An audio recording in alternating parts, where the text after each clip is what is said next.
बिस्मिल्लाहिर्रहमानिर्रहीम, अस्सलामु अलैकुम। मैं असदुल्ला खान हूँ। बुध को हम सब ने मिठाइयाँ खा ली, मुबारकबादें एक दूसरे को दे दी कि शहबाज शरीफ साहब की ज़मानत हो गई है। मुस्लिम लीग नून के रहनुमाओं ने मीडिया टॉक की, कहा कि आज इंसाफ मिल गया है। 10-10 रुपए के नोटों की बारिश कर दी गई वहाँ पर अहाता अदालत में।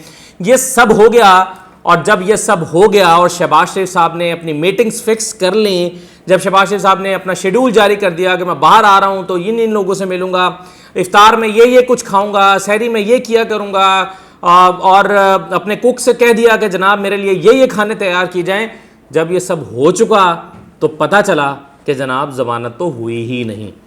क्या हुआ है, कैसे ये ज़मानत नहीं हुई, और कैसे पता चला कि शहबाज शरीफ साहब जो हैं वो उनकी कल इंतज़ार कर रहे थे सबके रूपकार जारी हो जाए, लेकिन अब खबर ये आई है कि शहबाज शरीफ साहब की दरख्वास्त ज़मानत पर एक जज ने दस्तखत किए थे, दूसरे जज ने दस्तखत ही नहीं किए। जो बेंच के सरबराह थे जस्टिस सरफराज जोगर साहब, जब दोनों जजेस उठकर चले गए, मैंने आपको अपनी वीडियो में भी बताया था कि दोनों जजेस जब उठकर चले गए थे तो थोड़ी देर के बाद उनका एक एसोसिएट आया कोर्ट रूम के अंदर, और उसने कोर्ट एसोसिएट को दिया एक कागज़, और उन्होंने ऊंची आवाज़ में कहा कि जी application is allowed, bail is allowed, जो है वो ज़मानत हो गई और 50-50 लाख रुपए के मचल के जमा करा दें। ये जब हो गया तो सब मुबारकबादें देने लगे, लेकिन उसके बाद अब अंदर की कहानी, यानी ये तो वो है जो हमें नजर आ रहा था स्टेज के ऊपर कोर्ट रूम में, कि एक शख्स अंदर आता है, कोर्ट एसोसिएट को कागज देता है, कोर्ट एसोसिएट पढ़ता है, अनाउंस कर देता है, उसके बाद मुबारकबादें होती हैं, नोट निछावर किए जाते हैं, बाहर आते हैं, प्रेस टॉक होती है। ये सब तो हम देख रहे थे ना, पीछे क्या चल रहा था। अब खबर ये निकली है कि पीछे ये चल रहा था कि जस्टिस सरफराज जोगर साहब ने उस फैसले को दस्तखत करने के लिए अपने साथी जज, जो 2 रुकनी बेंच के दूसरे जज थे, जस्टिस असद गोराल साहब, उनके पास भेजा। उन्होंने दस्तखत करने से इनकार कर दिया और उन्होंने कहा कि मैं इस फैसले से मुत्तफिक नहीं हूं। तो स्कोर हो गया 1-1 से बराबर। जब स्कोर बराबर हो गया तो फैसला नहीं हो सकता। अब ये खबर दी है अशफाक साहब ने, बड़े सीनियर कोर्ट रिपोर्टर हैं, बहुत अच्छे रिपोर्टर हैं। उन्होंने ये एक्सक्लूसिव स्टोरी उनकी आज दुनिया में छाई हुई है और लीड लगी है दुनिया अखबार में, और सिर्फ उन्हीं के पास ये खबर थी और जाहिर उनकी एक्सक्लूसिव है। तो अब उसमें जो बैक स्टेज डिटेल्स उन्होंने कुछ लिखी हुई हैं, प्लस फिर मैंने इसको अपने सोर्सेज से चेक किया, तो जो कहानी हमारे सामने आई है वो मैं आपके साथ शेयर करता हूँ कि हुआ क्या था। मामला यह है कि दलाइल मुकम्मल हो गए। जब दलाइल दोनों तरफ से हो गए, नायब प्रोसिक्यूटर के दलाइल भी हो गए, आजम तारड़ साहब के भी दलाइल हो गए, तो कोर्ट रूम के अंदर फिर ये हुआ था कि दोनों जजेस उठकर चले गए तो कहा था कि जी थोड़ी देर में हम फैसला सुनाते हैं। थोड़ी देर के बाद क्या हुआ था वो मैंने आपको बता दिया कि फैसला हुआ, लेकिन जस्टिस असद गोराल साहब अड़ गए। उन्होंने कहा जी मैं इस पर दस्तखत नहीं करूँगा। अब खबर यह है कि कुछ और जजेस ने भी इस मामले को इफ़हाम तफ़हीम से निपटाने के लिए जो है वो अपना किरदार अदा किया, और कहा, जो दोस्त जजेस हैं उन्होंने कहा कि देखें जी आप इसको जो दलाइल से आए हैं फिर देख लें।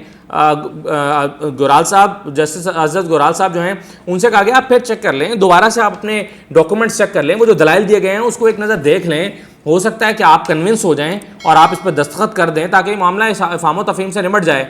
उन्होंने कहा जी मैंने बहुत गौर खोज कर लिया है, मैंने सारे दलाइल देख लिए हैं, मैंने हर चीज़ पढ़ ली है, मैं इस पर दस्तखत नहीं करूँगा। अच्छा, अब जब दोनों जजेस एक एक करके मुख्तलिफ अपनी राय देते हैं तो फिर क्या होता है, इसका नतीजा क्या निकलेगा? अब इसका नतीजा ये निकलेगा कि दोनों जजेस जो हैं वो अपना अपना फैसला लिख के चीफ जस्टिस के पास भेज देंगे, जस्टिस कासिम अली खान साहब के पास, और जस्टिस कासिम अली खान साहब जो हैं वो इस पर एक रेफरी जज मुकर्रर करेंगे। ये मामला चला जाएगा रेफरी जज के पास, और रेफरी जज दोबारा से केस सुन सकते हैं, दोनों के दलाइल देखेंगे, जो डॉक्यूमेंट्स फाइल पहले बनी हुई उसको देखेंगे, और नए सिरे से दोनों को बुलाकर फिर वो अकेले फैसला करेंगे। इसका मतलब यह हुआ कि शहबाज साहब की जमानत का मामला वहां खड़ा है जहां बुध को 11 बजे खड़ा था। इस फैसला आने से पहले खड़ा था, 12 बजे खड़ा था, 12 बजे के बाद फैसला आया था 12:20 पर तकरीबन। तो उससे पहले जहां पर मामला खड़ा था वहीं पर अभी भी खड़ा हुआ है, और रेफरी जज इसका फैसला करेंगे।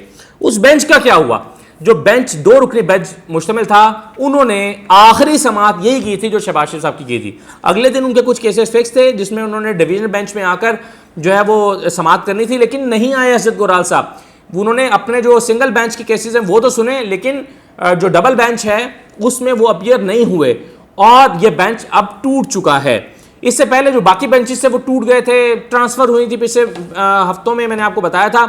बहुत सारे लोग ये सवाल कर रहे थे कि ये बेंच क्यों नहीं टूट रहा, और ये जब बाकी बेंचेस टूटे हैं ये बेंच नहीं टूट रहा। और इसी दौरान में इत्तफाक ऐसा है कि इस बेंच ने वो फैसले किए जिसमें हमजा साहब को रिहाई मिली, जिसमें हाचिमा को मिली, राना सनाउल्लाह को मिली, मरियम को रिलीफ मिला और शहबाज शरीफ साहब को भी मिला। उस वक्त तो मिल गया था, बाद में फिर अब ये कलदम हो गया। तो सब सवाल कर रहे थे कि ये बेंच, इंतजार कर रहे थे कि ये बेंच कब टूटेगा, या बाकी बेंच टूट गए हैं तो ये बेंच क्यों नहीं जो है वो उसकी दोबारा तश्कील हो रही। तो अब इसमें कुछ लोग होपफुल थे, जैसे ख्वाजा आसिफ साहब भी होपफुल थे कि चलें सबकी एक बहार लगी हुई है, ज़रा एक फ्लो बना हुआ है, सबकी ज़मानतें हो रही हैं तो मेरी भी इसी रो में हो जाएंगी। तो वो अब इस बेंच से तो नहीं होगी। अब इस बेंच की जगह पे एक नया बेंच बना है और ये बेंच मुश्तमिल है लाहौर हाई कोर्ट के ही 2 सीनियर तरीन जजेस पर, जिसमें से एक जस्टिस आलिया नीलम है और एक जस्टिस फारूक हैदर साहब हैं। तो आलिया नीलम और फारूक हैदर साहब पर मुश्तमिल ये बेंच है जो कि अब नैब से रिलेटेड जो है वह मुकदमा सुनेगा। अब आप देखिए क्या हुआ, जब ये फैसला आया तो फैसला आते ही बाहर आकर राना सनाउल्लाह साहब ने एक प्रेस कॉन्फ्रेंस की। उन्होंने कहा कि जी हमें इंसाफ मिल गया है, चाहे देर से इंसाफ मिला है लेकिन इंसाफ मिल गया है। इसी तरह से मरियम औरंगज़ेब साहबा ने भी कहा कि जी हमें, हमारी आखिरी उम्मीद जो है वो यही जजेज़ हैं। राना सनाउल्लाह साहब ने भी कहा कि हमारी जो उम्मीद है वो यही जजेज़ हैं और हमारी अदालतें ही हमारी उम्मीद है और हमें इंसाफ मिल रहा है। लेकिन वो सब तकरीरें होने के बाद अब जब लोगों ने देखा कि वो जो फैसला था उस पर तो जस्टिस हजरत गुराल साहब के दस्तखत ही मौजूद नहीं है और उन्होंने दस्तखत नहीं किया। अब ये भी हैरत की बात है कि जब दूसरे जज ने दस्तखत नहीं किए थे तो फैसला सुनाया क्यों गया? यानी इस फैसले को उस वक्त तक नहीं सुनाया जाना चाहिए था जब तक दूसरे जज दस्तखत ना कर देते। यानी दोनों जजेस ने दस्तखत नहीं किए और फैसला सुना दिया गया। तो ये बड़ी हैरानकुन बात है।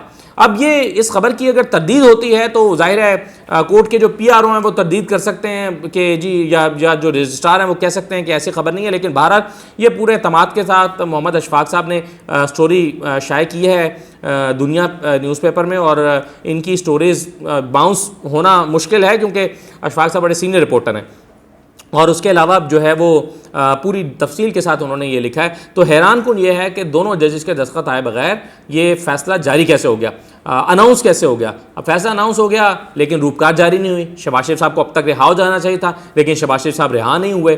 तो बहुत सारी चीज़ें जो हैं वो ऐसी हुई हैं जो थोड़ी सी हैरानकुन हैं और जाहिर है नून लीग के लिए तो परेशान कुन भी होंगी। तो अब वो शहबाज शरीफ साहब जिन्होंने तैयारी कर रखी थी कि वो चौथा रोज़ा जो है वो या तीसरा चौथा रोज़ा बाहर आकर इफ्तार करेंगे और अपने इफ्तार में मनपसंद चीज़ें खाएंगे और वो जो मीटिंग्स उन्होंने अरेंज की थी वो उसको देखेंगे, लेकिन वो सारा कुछ अब नहीं हो पाएगा। अब मामला कुछ दिन के लिए लटक गया है। हो सकता है उनको बेल मिल जाए दोबारा से। रेफरी जज जो है वो ये फैसला करें कि इस बेंच के सरबराह जस्टिस सरफराज जोकर साहब का फैसला दुरुस्त था। हो सकता है वो यही फैसला करें, लेकिन बहरहाल अब रेफरी जज के ऊपर मुनहसर है कि वो क्या फैसला करते हैं। तो ये शहबाज शरीफ साहब की किस्मत का हवाल था, जिनको रिहाई मिल भी गई और जिनको रिहाई नहीं भी मिली। यानी फैसला उनके हक में हो भी गया, अनाउंस भी हो गया, लेकिन फिर पता चला कि ये फैसला नहीं हुआ। तो अब वो ये मामला जो है वो वहीं पर चला गया है, बुध के रोज की सिचुएशन पर। अब इसको टेक्निकल लैंग्वेज में कलदम करार देना चाहिए कि ये फैसला कलदम हो गया जब दूसरे जज ने दस्तखत करने से इनकार कर दिए हैं, यह फैसला हुआ ही नहीं है, या फैसला होने के बाद ये जो है वो रेफरी के पास जाएगा। तो ये तो टेक्निकल जो चीज़ें हैं वो तो कोई एक्सपर्ट आपको बता सकते हैं, लेकिन बहरहाल मैंने आपके साथ ये स्टोरी जो शेयर की है ये शहबाज शरीफ साहब के हवाले से, ये शहबाज शरीफ साहब के लिए और नून लीग के लिए कोई इतनी अच्छी खबर नहीं है। कुछ दिन और उनको शायद जेल में गुजारना होंगे। अब आने वाले दिनों में देखिए क्या होता है। इजाज़त दीजिए, अल्लाह हाफ़िज़।